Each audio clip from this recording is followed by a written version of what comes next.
limitrophe ya RDC baza vraiment sincère et que baroyi même kota la promesse qui te ko appliquer to bien accord cadre à Addis Abeba, c'est facile de comprendre. Et aussi bato Bangladesh, bakota Bangladesh te baya na cadre ya union na ONU baya ko sécuriser RDC. Bakota ba nini te ba mboka musika wana te. À partir du moment où on peut constituer une force même na niveau région. Parce que combattre aussi un problème aussi sociologique et psychologique. Sociologique d'abord pourquoi? Parce que vous allez remarquer les Américains, tant qu'ils ont un niveau iran, souvent ils envoient bateau et bazar proche de l'Iran. Il y a un moment où les Américains ont un système de DVD. Ce n'est pas pour rien. Il y a une intégration au monde entier. Je vous avez besoin d'une intervention dans le Soudan, il y a des Soudanais qui ont besoin de DVD, il y a des militaires, il y a un vous comprenez? Il y a peut-être que ce qui Rwanda a zotinda batu force naïe a qui n'a cadre la ONU na danfo. Ce qui Rwanda a tinda qui force naïe ba qui n'a cadre la ONU na Centrafrique, na Sud Soudan. Pourquoi ne pas pour songer aussi que les pays limitrophes n'est pas Brazzaville, ba Centrafrique, ba Ouganda, ba Rwanda, ba baza pembe na biso ba constituer maintenant une force dans le cadre onusien pour y sécuriser boka biso. Donc nous avons mabete. Mabeza wapi? Mabe ko koma soki bazo sala ngona ndenge ya de mabe na sens que bande ko bazolo ba mingi bato ba kolela donc après de konola tchana a tchaki na tweet na ya lobi mais biso to bénéficier qui na jugement à cour internationale de justice o ba onde ba ko agresser biso to za ba victime ya mboka wana donc ka ba moko ba su ko funga biso est-ce que ça contradictoire fait? Non, il y a souffler chaud dans la femme. Non, on va souffler ni chaud ni froid, on va souffler. Mais il y a changement de contexte. Moi, quand je disais toujours, comment s'expliquer, et vous devez vous comprendre que dans l'Est de la RDC, il y a la guerre, l'insécurité. Mais dans l'Ouest, il y a Rwanda, dans l'Ouest, il y a Ouganda, dans l'Ouest, il y a Burundi, insécurité zadé. Or, l'insécurité, c'est contaminant. Quand tu as insécurité transfrontalière. Donc, ça dit, ceux qui côté de l'insécurité, ça veut aussi dire que Nanga beaucoup de choses en insécurité. Mais au moment où Rwanda, c'est comme si la Kenya, c'est comme si vivre dans Kiseni, c'est mieux que vivre dans Goma. Mais or, il paraît que on est tellement au Kangamakanga. Mais aujourd'hui, le contexte est changé parce que Ouganda n'a pas autorisé à frappe. N'a pas même rebelle à Bissau. Quoi de plus normal pour eux de se baptiser réellement dans le monde? Les terroristes, dans le monde. Aujourd'hui, l'agression, c'est récemment. Mais les tests, c'est réclamé. Parce que les tests, c'est la vie de la RDC. Pas lié. Mais dans le bac, mais un peu balobi. Non, pas lié. Pas lié, on va travailler ensemble. Je ne sais pas si tu as vu la fois passer des images où il y a des gens qui ont il y a des gens qui sont extrémistes. Ces extrémistes-là vont opérer. Et puis les extrémistes, c'est souvent même bête dans d'elle.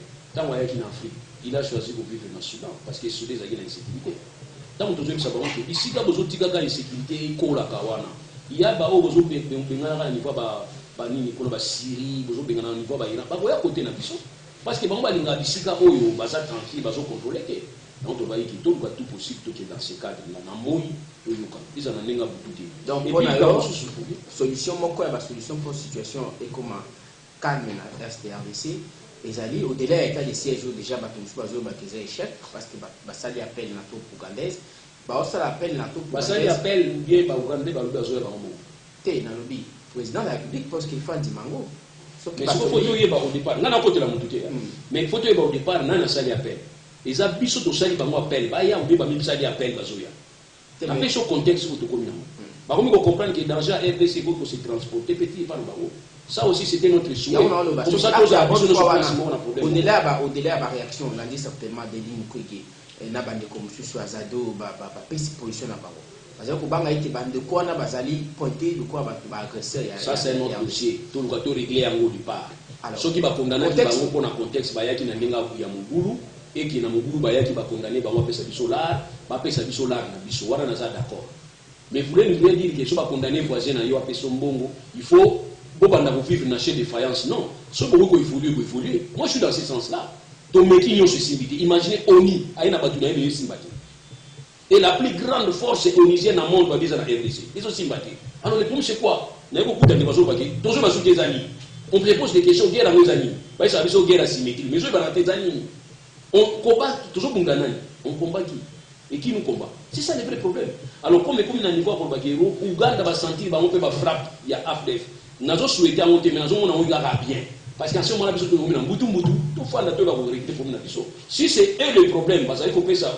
Ceux qui vont ADF ou ne va comprendre que ADF va porter Pemawa et pas Nabango. Parce que nous sommes là permanents. Donc, vous êtes d'accord, vous êtes favorable à l'initiative. Mais non, je peux ça, nous d'accord. Nous avons des plans. Nalobi, bon, petit point de vue, nous avons sa position. Ce qui va pour y aller à Moi, et que l'institution soit concernée. Parce que nous avons une décision d'état d'urgence, nous avons évalué, nous avons une institution sur côté tout dans la institution il y a boîte à résonance dans le parlement. Mais il faut qu'il y ait des débats. Tout évaluer, tout débat. Est-ce que il y a un truc qui a tout pour nous. Est-ce que la biso de Bengi, est-ce que la banque de Bengi, biso de Bengi, que toutes les institutions vont se mettre d'accord, pour et les contre, vont mesure d'encadrement, pour ils ont des dérapage. Mais ma camarade na biso, ils ont un bon na biso. Tout le monde a tout justement. Bon, on a besoin de donc tu appelles sur la zone de Pixade. Est-ce qu'il y a un pour ton compte? Na pesi wanga position pour permettre qu'il n'y ait pas de raté. Alors, peut-être pour le Covid, nous introduire le premier sujet, il fallait normalement des recherches d'abord. Non, parole, il faut comprendre. La belle on a aussi la déco. La ligue pour respecter le principe. Yo fungoli, de comme ça fungoli bien sujet monsieur. Référence des recherches non tenir compte nango. Non tenir compte nango na ni comment ça? Na temps d'antenne na yo. 30 secondes, je vais introduire le sujet pour que à commenter en gros, parce qu'il y a un sujet à Bosso.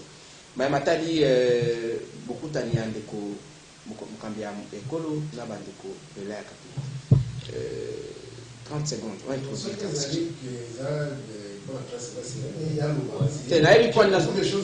Non, je veux que vous introduisez, vous aurez le temps de commenter. J'ai beaucoup de choses. Alors, Maître Loulou, parce que Zaki Namaloba, Maître Loulou introduire un sujet, il faut faire que ça soit comme ça, pour qu'il ait introduit double sujet et puis mon coup. Maître Loulou, vous l'avez dit beaucoup de temps. Dans 30 secondes, on introduit quelques sujets, on quoi voilà. Vous l'avez dit quoi, bande de Koyonso, beaucoup de temps, on a écolo, on a des catholiques, tout le monde est comme une vraie solution. Bon, ils ont un peu de retard parce que au départ, on va dire déjà évoqué. Il était important quand on a vu à GD, parce que l'audience n'est pas à Tata beaucoup. J'étais ici. J'ai dit qu'il était question que le chef d'État aille en Babango, aille au Kabango. Et dans le Kabango, le chef d'État a une arme fatale légale. Ils ont moko, ils ont dit article 69. Il y a en tant que Mokonzi, garant un bon fonctionnement de l'institution, il y a un brandir Bango, on va dire la fois passer la laïcité. Parce que j'ai saisi même la Cour constitutionnelle par R11 1629, le 11 novembre, pour dire nous ne devons pas suivre la confession religieuse dans la charte. Parce que c'est une charte où ils ont dit convention pire privée. Ils ont dit même qu'on violait le principe de la laïcité. Ils ont dit arme fatale, le chef d'État fallait à la Lissabago, mais il a fallu à Yambabago. Donc ils ont avancé. Ils ont avancé. Mais il faut qu'il y ait un bango au départ. Parce que tant qu'il y a un bango, on peut changer un bango, voilà. Na Ndeko parti plaisir. Membre cofondateur de la force politique et sociale. Évidemment. Vous avez besoin concerné dans ma campagne. Oui. Est-ce que tu trouves que les catholiques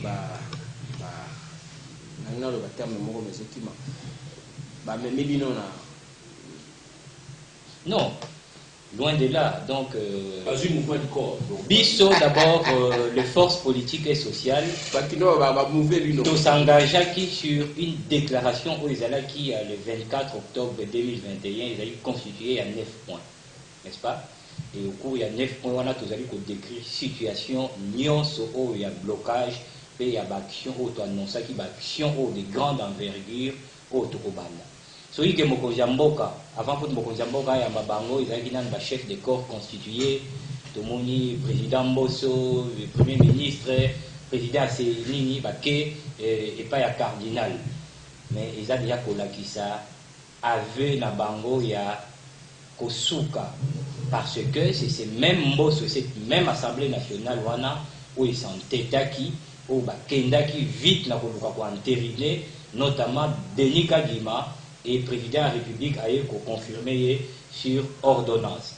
À ce moment-là, il y a une importance. Il y a Sangote, il y a l'église catholique et protestante. Ils ont été processus, il y a désignation en Ndekokadima, ils ont entaché na irrégularité et belé na anti-valeur, notamment preuve au bango bazali ko détenir pour la qui la chef de l'État. Mais vous voyez que na carte na bango ils ont Kadima ou rien, même président de la République a boya qui koyamba bango. Et vous savez, toute la campagne, il y a dénigrement, il y a vilipendé au IDPS, et ça là qui sur Basango, il y a l'église. Lelo Oyo, ce qu'on dit revirement, c'est que c'est soufflé. Donc, acte 1, ils ont qui marche à détresse, acte 2, sit-in, bien que Boya qui en haut, mais militant va prendre d'assaut le boulevard du 30 juin, va affronter la police, et c'est justement il y a faire plier Bango. Mais tolobi était basango bakoteka crédibilité na bango te pe interprétation autre za koyoka libanda wana ezali ba interprétation bazui propos kaka bien bazui kaka une partie à propos balouki ko interpréter bango o ezali ko arranger bango tolobi boye comme d'ailleurs l'avait si bien déclaré le cardinal, partir sur de nouvelles bases. Ici, pour nous, nous considérons que partir sur de nouvelles bases, c'est-à-dire, il faudra départ et d'abord Denis Kadima et son équipe. Parce que biso to ko accepter en côté lelo oyo basango bakozonga sur oyo bango baloba kité. Donc oyo ezali mabe, ezali mabe. Oyo ezali mabe lelo lobi e comme malamu te. Et je ne vois pas les basango ba revenir sur yango et même na mémo na bango o ba adresser qui na président de la République contrairement à ce qui s'est dit. Notamment, zo continuer toujours à insister na Senimo Ezala dépolitiser, renforcer l'indépendance, n'est-ce pas, du sous ya Seni, pe na kotia animateur au bazali apolitique. Or, à ces jours, très M. Denis Kadima, on appelle ça des recherches d'abord. Oui, oui. Or, là, le komoko, équipe manga était na mutu, donc on va être bino na basango bozaka langage moko lelo. Oui, tout ça toujours langage moko. Langage de changer. Et bon, yo quand si basango ba changer. Non, aujourd'hui pour la biso la force politique et sociale d'abord. Ezali action la biso ezali citoyenne paix à laïque. Bon monique ezali qui organisation. Bien évidemment l'église catholique quand c'est na milapo, mais ezali qui action moko to mener en tant que laïque, pas en tant que basango. Donc aujourd'hui basango bango baza église au milieu du village, ba ko benisa bango na président, ba ko benisa bango na opposant. Bakende, mais cela n'engage en rien et ne concerne pas les actions des forces politiques et sociales. Donc, maintenir pression d'Abisso jusqu'au bout, jusqu'à faire appliquer l'article 64, jusqu'au départ de Denis Kadima et son équipe. Tu l'as dit que Denis Kadima, d'ailleurs, Bolanda qui le week-end, Albert Moleka, Ouazali, ancien DIRCAP, il y a Etienne Tshisekedi. Alors, était Denis Kadima, évidemment, il y a IDPS, il y a Fédération, il y a Afrique du Sud. Donc aujourd'hui, il n'y a pas match, il n'y a plus match, il n'y a plus un débat sur cela. Et bongo biso to likate, lelo oyo, élection mais d'une IDPS. Parce qu'aujourd'hui, oyo, ceux qui basango va moni lelo, il faut tourner la page. Donc pour tourner la page, ça doit être aussi tourner la page de Denis Kadima. Tokozong on a point zéro parce que même fait où il constitue illégitimité à l'institution. Le pouvoir illégitime, incompétent, et à la situation oyo, et parce que il n'y aura pas un scrutin transparent, il n'y aura pas de crédibilité, et biso la force politique et sociale parce que d'ailleurs nous allons en ligne déjà bientôt par sa programme pour la réunion pour annoncer l'action de grande envergure. Donc biso plié aussi longtemps que la revendication na biso est contenue dans la déclaration des 24, n'est-ce pas? Octobre, ils allaient régler. Donc, pour nous, Tolobi était, le bonheur, oui, je vais atterrir. Tolobi était rencontre à Basango na Ndeko Félix Tshisekedi et concerné Bissona et l'autre côté. Et puis, on ne voit pas Basango, Bazonga sur Oyo Bango Moko, Bakritikaki. Parce que les Oyo, ceux qui te savent, non, j'en arrive. Que toi qui non, passons, tu as Denis Kadima, non, on va arranger la loi électorale et tout ça. Tu as sur un point, Oyo, au lendemain de l'élection, contestation électorale, illégitimité à l'élection, et voilà. Donc pour nous, nous mettons à faire appliquer l'article 64 qui devra aboutir notamment au départ de la dictature, délicat de l'histoire, donc crédibilité électorale à la tête, merci président national. Alors, le conseil est beaucoup. Bon, merci beaucoup. Le conseil est beaucoup. Est-ce que tu veux battre toujours que tout doit faire dialogue? Bon, dialogue, contrairement à l'économie, on va dans la mienne, Nicolas, on va aller dialogue pour le Congo. Peut-être que, avec tout le respect, papa, c'est que même les conflits, ici, on va des années dans la passade, pour le dialogue. Malgré le dialogue, par rapport à qui n'est pas vendu, on a tous à la sincère. Si les organes de faillir, on le consulte, bon, ça va. Bon, mais ça me semble ça. La vie des fêtes, c'est tout pour ça, la liberté, mais va indiquer, ils ont des rapports pour diaboliser. Dialogue, bazo sur les états processus sur le niveau, il y a mis ma pas seulement pour les amis, mais il y a budget, mais il y a finance, il y a des conflits, ça me tient à bateau, la même, il y a Kanesi, conformément à l'article 211, c'est une commission électorale nationale indépendante. L'électorat a besoin de l'arbitre, l'électorat a besoin de l'écoute pour le bâtir la puissance de la fédération. Dans le bas qui a une mission à Orakolo, qui est adhésion officielle et adéquate. C'est un membre de l'Union sacrée. Azaki depuis Kalabata, il a adhésion officielle. Il faut que tout le monde ait un peu de rafet, un peu de rafet, un peu de rafet, un celui qui, au Camerounais, il est pesé, pour la puissance de la fédération, monter en vie à Kalabata, il est quoi la terre. Est-ce que Aza frustré est là? Est-ce que Malobi a frustré la cause? Vérité, c'est tout le monde a dit qu'il y a ça même dans la cabinet par le Félix. Ça, c'est pas exact comme moi. Babou va ça quand les cabinets ça là, soit comme ma commissaire indépendant, donc on est maman Moutonaï. Azio va dire ça, il doit ça $100, commissaire Moutonaï. Parce qu'il connaît même là, quand quelqu'un a possible de dire qu'il y a mon l'église de l'évêque. Donc Moutonaï, ça dit que tu as un tableau à la tête. Les cas contraires, on a compté à fond. Les cas contraires congolais, Bossana qui faillit à pouvoir dans le Moka, Bossana qui congolais sont sérieux à pouvoir dans le Moka, Bossana qui est député, on a pouvoir. Déjà, dans le Bolongo, on a limité à qu'il ait sa caution pour nommer. Les cas contraires, l'élection transparente, nous allons rater. Mais si nous voulons vraiment avoir un changement, que l'élection légitime est dans le Moka, il faut tout le candidat 3 années. Les cas contraires ne révèlent même pas. Alors, qu'est-ce qu'on a fait un problème? Nazan a beaucoup d'estime dans Bassango. D'abord, tu sais que moi, je ne suis pas catholique. La loi qu'on a depuis trop jeune, j'ai beaucoup d'esprit dans le combat politique depuis le période d'avant. Mais nous avons dit Bango. Mais nous avons dit que les régimes actuels les en place, dans la situation de la politique, il y a la carotte et le bateau. C'est-à-dire que vous frappez, vous donnez les paix. Il y a dit que les Kabila Salango, Bouta Salango, forcez la main, vous passez d'abord, après vous appelez ces gens-là, vous négociez. Il y aura toujours des effets faibles, on dit ma carotte, ma polia. Dans ce et continue. Vous comprenez? Il va se faire un quitter, va se quitter, encore tout ça. Mais Molimo, ça, vous avez papa Molimo, vous avez un katikati, mais papa Molimo, ils église de raconter vérité. Nous avons beaucoup de mois, il y a 5 ans, papa, il y a 40 ans, il faut le cas pour sauver, soit vous avez une possibilité de la police, des cas contre moi, on a beaucoup. Donc, ils ont le coup là, pays sous-développés, ils ont l'armée, ils ont la police, ils ont tous les services pour m'attaquer les paisibles citoyens, tout le monde dans le Soudan, partout. Alors, il y a un autre qui est dans la Katika.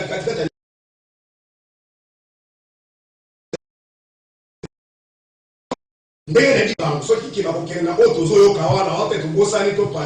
vraiment Congolais pourquoi Kabango dans l'oubliette. Et je vous ai dit ici sur ce plateau, même par magie, qui est matin, tout le monde la page. Il sera aussi oublié dans l'histoire de l'humanité. Donc, donc, toujours le jeunesse soit sa télémie à télémie. En 1959, pour l'indépendance, il sera qui ni Kassavou, ni Lumumba. Parce que Bakubazaki qui fistré. N'est toujours indépendance. Toi, ni était, ou bien tu sanité pour ma politicien. Dans 2015, c'était pas Badeli, c'est ça, on a fondé ma politicien qui est mondial. Pour marcher ça, les macabres, tout ça, ma solution depuis le fait c'est mais la population a tellement Kabila, qui est normal dans le Congo. Donc, tout ça a besoin de jeunesse. On a besoin de même, je crois, dans la gestion de la postalité. Ma télé, la troupe française, la vie, on peut sa solution. Et même au niveau de France, on a une solution. Le passé que la communauté internationale a dans la Kassimaba, il y a un changement à rapport aux forces sur le terrain. Sauf que Monique et Pep, à Macamboana, à ta zone qui va paquer avec papa, paquet au Pessa qui va Macambo aussi. Je termine. Même le Kabila, on a donné le. On a dit à Chanda. Même on a vendu au cas qui va intervenir ma porte.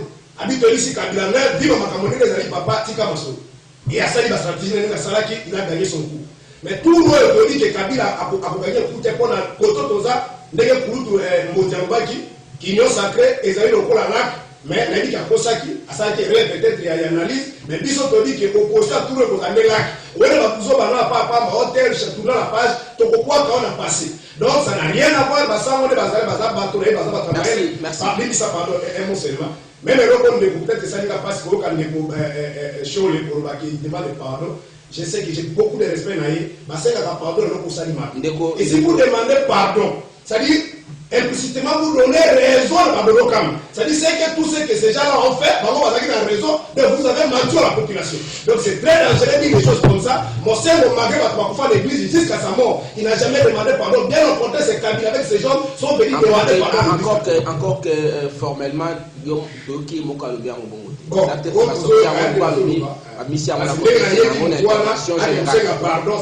Merci Neko.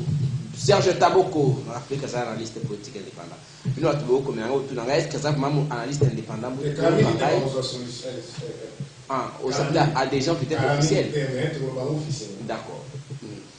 Maître Loulou. Le corps le Moko Bandai Mboka situation économique tendue. D'abord, on a gagné dans Sabatuke, dans l'Union surtout au Salalelo, ce qui était important, c'était la réforme électorale. La difficulté nous sommes tous qui pendant 2006, 2011, 2018, il était question que ça soit maillé et à côté la ligne de vote. Pour y ça va tout nous. Ce qui est bien un dialogue pour la comité d'élection, c'est parce que constitution n'a bien soit na constitution n'a bien soit 2006 et prévoir que un gouvernement a organisé l'élection et prévoir une structure indépendante mais il faut organiser l'élection parce que entre politiciens et Sati. Alors cette structure indépendante agit service public, agit par prérogative à service public, métallique au sein des panayés, à la autonome et indépendante. C'est ainsi au monde niveau de la France, où n'est pas na bango, centrale électorale na bango, ils allaient composer kaka na ba corporation, ils allaient parler d'individualité. La fois passée, il y a eu des gens qui font ça. Nous avons plus tendance à vouloir la batuke ou texte. Les lots batupé ba koya kokufa na bango ultimement pour makambo kati na la ligne de bonanga lobia wa ke biso to lobby malgré le contexte asika mais kadi malo pourquoi est parti monsieur bonanga kadi facilement donc vive une nouvelle crise et ali transformation ya crise ya kasa ni bandi maka et comme crise ya monsieur bandi maka ya mutunga question directe ngana na question réponse directe ngai na makanisi na ndenge nazo kamisa tant on a essayé bango ke il y a la laïcité dans Mboka Nabiso. Nous ne sommes pas des religieux, nous ne sommes pas des islamistes, des kimbalistes. C'est un état laïque. Il devrait tirer profit de ça pour toujours en la logique de ce qui a apaiser tout. Il va profiter dans votre. Aujourd'hui, on a fait sa proposition. Si on a fait sa proposition aujourd'hui, donc, qui démystifier le président Yassine. C'est ce que nous devons faire. Pour mon bout, on va exorciser. Exorciser même. Pour démystifier dans le sens même. Dans le sens que tout bon sa loi électorale n'a pas pour le Bakabo. Seigneur allait composer dans Batuka aller aux autres mais à condition que le président sa seigneur a mis le pouvoir.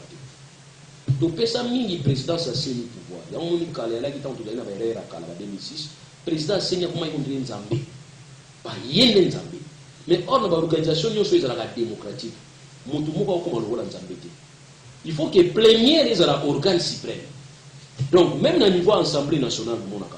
Ce qui doit aussi nous déranger plénière, même la technicité. Attends qu'on va couper ça dans la commission ad hoc. Commission ad hoc et vous avez un rapport à couper ça dans la plénière. C'est seule la plénière qui vous a option. Donc la plénière peut se tromper. Il y a un problème qui. L'icolo plénière, mais tout le monde explique que l'icolo plénière, il y a un président. Il y a un monde qui a dit que vous imaginez que vous avez un rôle à vous avez dit coordonnateur. Vous avez seulement la police du débat. Pour a plénière sur la décision et vous avez garanti ma casse. Donc on a fait si proposition pour la de Walobia que catholique, bandimi, de Walobi Kadima Longwa. Mon frère, je te dis et je te regarde aux yeux, Kadima Babolongola et tu es badonateur. Comme catholique, il y a une force politique. Ah, on a quand il est catholique. Mais catholique, il y a des sanga. Pardon? Il y a des sanga pourquoi? Parce que dans le Boïkana, il y a des c'est pour Tininga Liboso. Nous avons besoin de ce qui m'a qui m'a. Et Bado qui m'a dit, tout ça toujours dans le Ngotala na sima boye bato bazati ozaka en face dingo yo. Obani pe mbango yo pe. Donc ça dit les problèmes aux alignis. Ko regretter comportement ko Namboka na biso. Conférence nationale souveraine. Il y a eu 2 commissions au Isala Moussaladi. Commission il y a bien malaki, commission d'assassinat. Mais c'était par Jemoko Boisala qui est ça la matière. Bien boye ba système à 3 fois. Première fois, deuxième fois, troisième fois. Boye ba makambo na yuta wapi. Alors lelo yo bolingi bo sangisa batu dans le cadre de la revendication, on lit ki ba yamba bino bolo ba Bobani ko changer maloba mbala nga ya batuke ya tonane ba déclaration na ya ba déclaration ya bien ninga parce que biso ninga ki chef de l'État a yamba chez wana pour ayoka bango siko ba yoki bino ka mukie bo fongwe makasi merci beaucoup.